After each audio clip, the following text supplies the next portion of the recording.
Shalom, Most High in Christ's blood. How to misinterpret the Bible at a young age. Behold, one came and said unto him, Good master, what good thing shall I do? So stop. So an Israelite is coming up to Christ. He's like, what good thing shall I do? What good thing shall I do, that I may have eternal life? So he's asking, he comes up to Christ, he's like, what can I do to enter into the... And he said unto him, Why callest thou me good? There is none good but one. So Christ is like, don't call me good, Christ is good. I mean, don't call me good, the Most High is good. Read. That is God.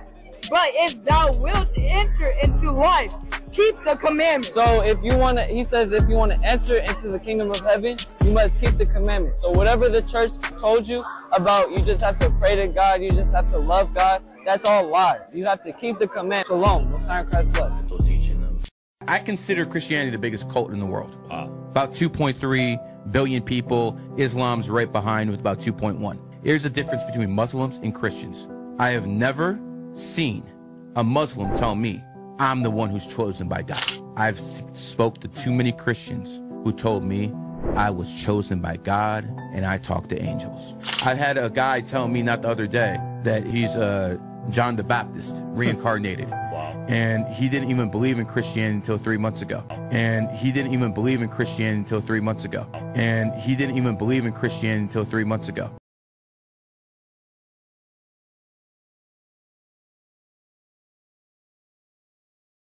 Hard to join, but once you do join, then you're typically not allowed to ask any challenging questions of the group or their ideologies. And if you do, or if you fail to live up to the group's standards, then there can be shame cycles where people remain submissive to the leadership because of the bad things that they've done. And then speaking of leadership, cults are often defined by absolutely no transparency in the leadership of the power that they have or the decisions that they make. And I wouldn't be surprised if some people heard this list and they were like, yeah, that sounds exactly like Christianity to me. And if that's what you're thinking, then I just want to remind you of one thing, which is how Jesus lived his life. You see, from the beginning, Christianity was actually criticized for being a movement that was open to everyone. It was collecting the undesirables and the riffraff. But once you were part of the movement, you could ask Jesus anything you wanted. In fact, I think that's when Jesus was at his best. You could see his love and his compassion and his incredible wisdom in the way he answered questions. And he wasn't interested in keeping people down in cycles of shame. In fact, Jesus says, "Come to me, all who are weary and burdened, and I'll give you rest, because my yoke is easy and my burden is light." And Jesus wasn't interested in staying at the top and keeping all the power for himself, because he says, "I call my followers friends." Sadly, I think that any church and really any organization can act cultish if it's not careful. But I don't think Christianity will if it accurately reflects the heart of Christ. Mexico Christian cult will spend the rest of her life behind bars for what she did to children on her compound near Gallup. News 13's Jackie Kent was at today's sentencing. She's live at District Court in Grants. Jackie. Kim, Deborah Green led a cult called the Aggressive Christian Mission Training Corps. She called herself the General and dressed like one. Today she was sentenced after one of her victims gave emotional testimony about what happened on that compound. Emotionally, she broke me as a child to the point where I still today struggle with my own self-confidence. Court Judge James Sanchez to give the 71-year-old Green the maximum sentence of 108 years. Instead, he gave her 72 for 3 counts of child rape and kidnapping and child abuse. It was sort of spooky.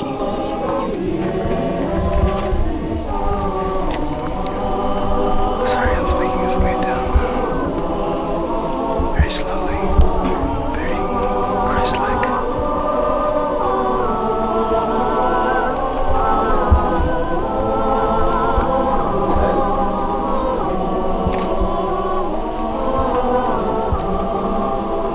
And just as Vissarion was about to share some infallible nuggets of wisdom,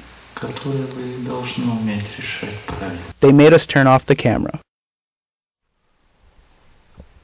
After giving a short sermon in hushed tones, Bessarion blessed bread made by the community for the ensuing feast and bid his followers farewell.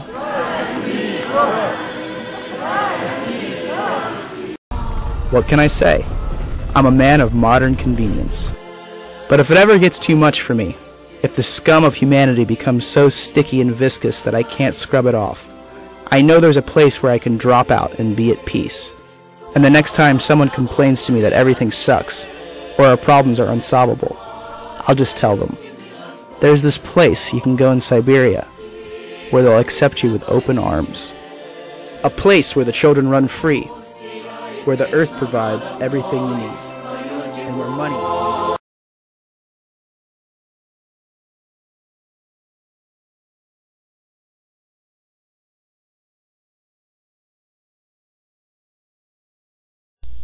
I want to give all the praises and the honor to Yahweh Bahashem, Yahweh Shai Bahashem, Recha HaKwadash, and double honors to the elder apostles and the bishops of Great Millstone. Honors as well to you, brethren, you fellow believers of this truth in this ministry. That includes shalom to you few sisters, the sincere ones, and this hopefully elect to the elect. Shalom.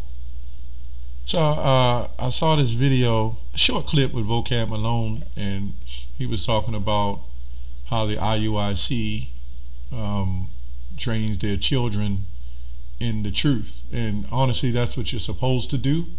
We believe they're off on doctrine, but you are supposed to train up your child. And everybody in every belief has a belief, and everybody trains their so-called children up to believe what they want to believe. I was trained up to be a Christian. I was trained up to believe in white Jesus. I was trained up to be a liar and to believe a lie. If I see a lie, then I believe this lie, then I'm technically a liar myself. So, this is Christianity. It's always lied to us. And number one, with that white Jesus. Number two, throw out the laws. Number three, saying you're nothing but Gentiles. Right? Which we were Gentiles, but our heritage are the true Israelites. So these were all lies. So we're going to also go into some definitions, some online etymology. And first the word cult, they don't even know what that means. They just bring it up. He said it has some unknown origin. Right. Anyway, the one guy said, what did he say? That Jesus called all to him. It didn't matter. He brought you all, and he didn't hide anything from anybody. Where are these Christians getting this from? Again, that's why they learn from us. Matthew 10:5. Let's go to 1. And he had called unto him his 12 disciples. Why did he choose these men of Israelites? Clearly there was other people, right, who were heathens. And he went to, Peter and Andrew. I believe they were fishermen. Surely he could have went to other heathens and called them to be a disciple and an apostle. Surely he could have did that. Right, but why didn't he? It says he gave them power against the unclean spirits to cast them out and to heal the manner of the sickness and all manner of disease. So this is the cut right here. It's all, he listed the 12 tribes from Simon Peter, to Andrew his brother, Zebedee, John his brother, and Bartholomew, all the apostles. Why weren't any of them heathen? Right? Clearly, if he came for everybody, why can't he choose them? Now they might say, well, he chose the Israelites and then used them to go wake up the heathen, but some of them wasn't even woke. So let's go to verse 5. These 12 Jesus, Yahweh Shah, sent forth and commanded them, saying, go not into the way of the Gentiles, and into any city of the Samaritans enter ye not, but go rather to the lost sheep of the house of Israel. Now the Christians will come back with all the rebuttals, and what about the centurion? Because of racist Christianity, they think that everybody in the Roman army was white or of another nation, when Greek actually means a multitude of nations. There's a multitude of nations practiced in Greek culture. Paul was a Roman citizen. Paul would even consider himself, they would consider Paul a Roman, although he was an Israelite. So you had multitude of nations in the Roman army, right? You had Israelites in the Roman army, and the scholars are now, after what we've been saying, and is admitting that now. But again, this is racism, because our people are so broken, we believe, we don't think anything better. The first thing we think when we hear Roman, yep, white man. Greek, yep, white man. Well, American, yep, white man. This is how it goes, man. So anyway, let's go to Matthew 13. I'll try to make this quick. 13 and 10. And the disciples came unto him, and he said, why speaketh to them in parables? He answered and said unto them, because it is given to you to know the mystery of the kingdom of heaven, but unto them it is not given. So he's telling you right here, he didn't come for everybody, even of his own kind. Now, there's a reason why Jesus was so called from the tribe of Judah. Surely the Lord could have made the Lord come for the tribe and be the tribe of all men. Surely he could have did that. But no, he let it be known that he was a Jew. Mark 12 and 29. Mark 12 and 29. So what's the biggest cult, man? What is the biggest cult? Right? Let me go to this article real quick. Here we go with Jim Jones. In 1931 to 1978 was an American cult leader, Christian by the way. So we see how dangerous Christianity is. Now this man had a whole bunch of people killed, right? But even today, through the rap music, the gun violence, right?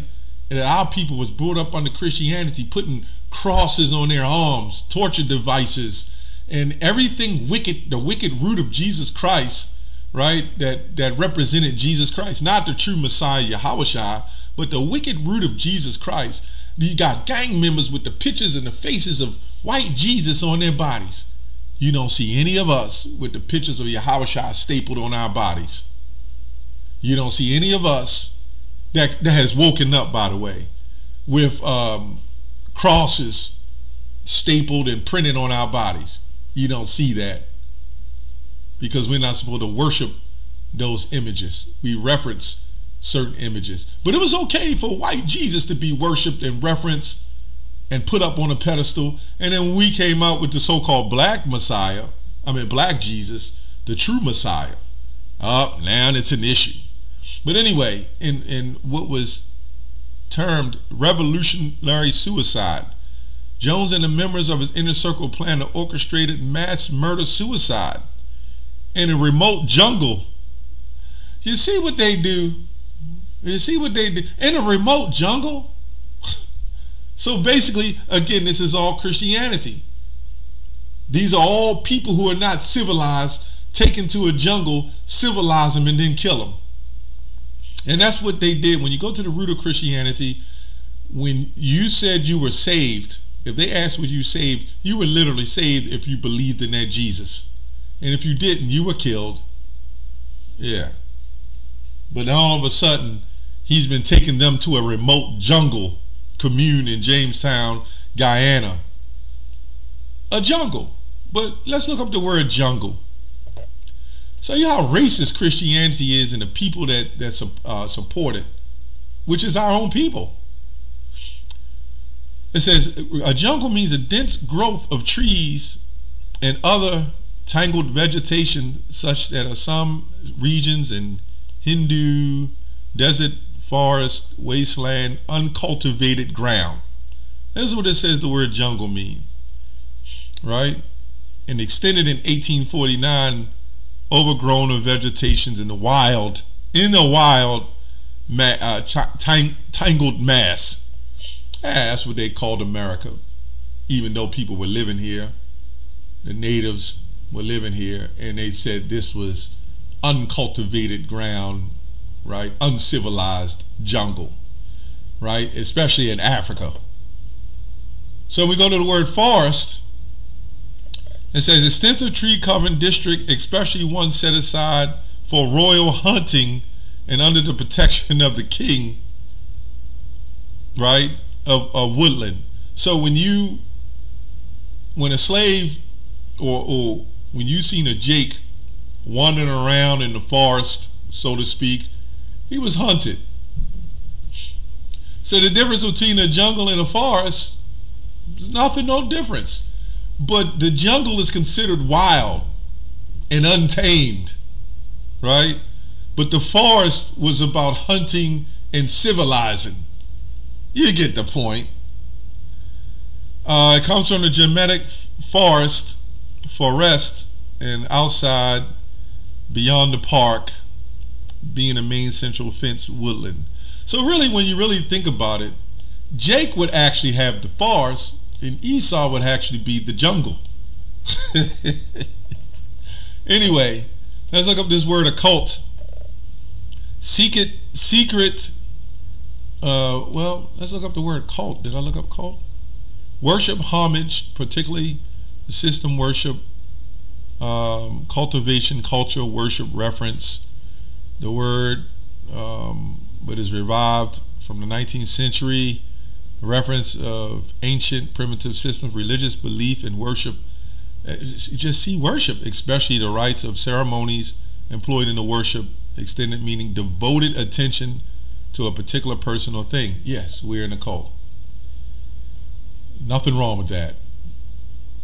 That's why Christians can't bring themselves to believe that you already termed it and deemed it, you Christians, so you got to stay with the word calling us cultic. Yes. Yep, we worship the Messiah, right? We believe, we have a belief system of religious belief and worship. All it means is worship. But let's see what occultic means. A secret not divulged from the Latin hidden, concealed secret. Look at T.D. Jakes, right? T.D. Jakes has gotten himself into that one Eddie Long, that they called him Eddie Long Stroke, that guy, you know. What about the Joel Osteen? What about all these scandals on these pastors and bishops? And don't get it twisted, it's in the Israelite so-called community too.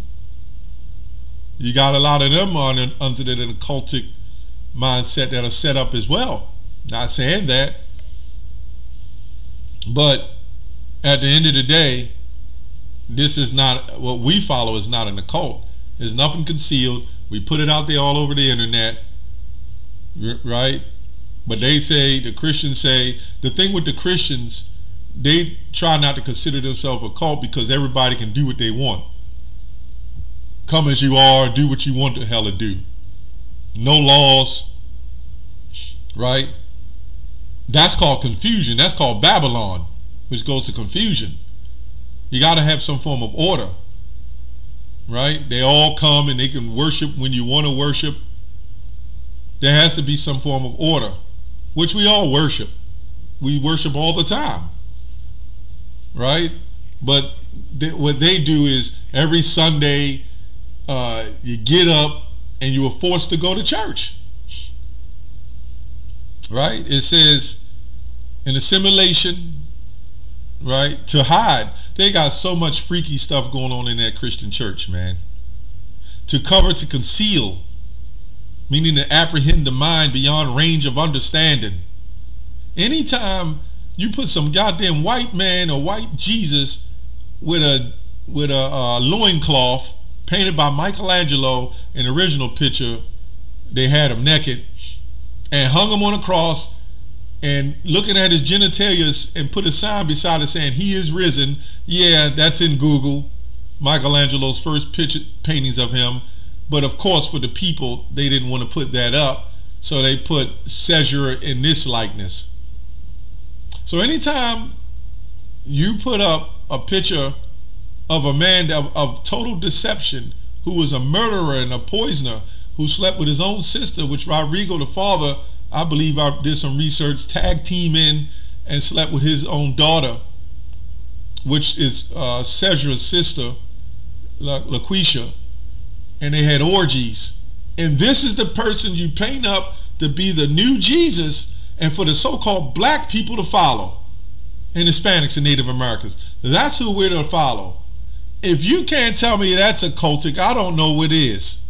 You literally lied, and you just didn't put any image of any old man up. You put a picture of a freak up and had us worship him. And you concealed it, and you hid it.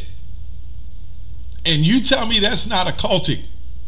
But you tell us, you get mad because we train up our children not to go to jail, right? Not to follow the prison system, right? Not to be freaks and to do all these sick, wicked things. Well, it didn't work in Christianity,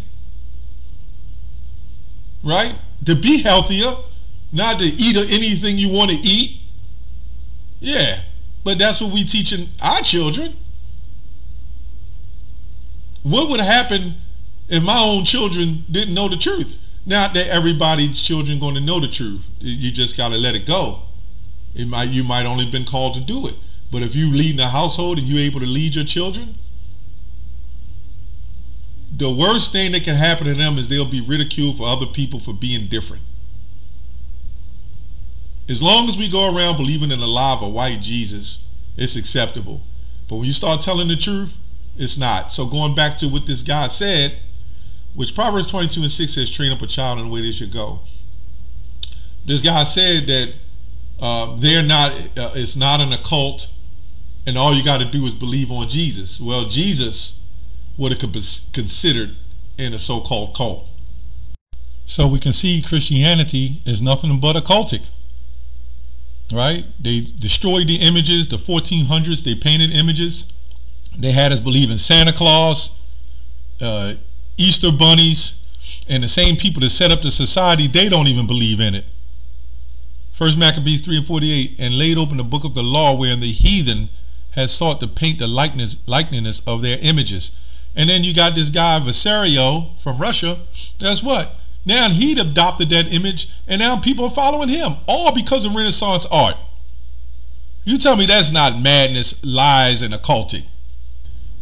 Anyway, that's all I have on that. Shalom.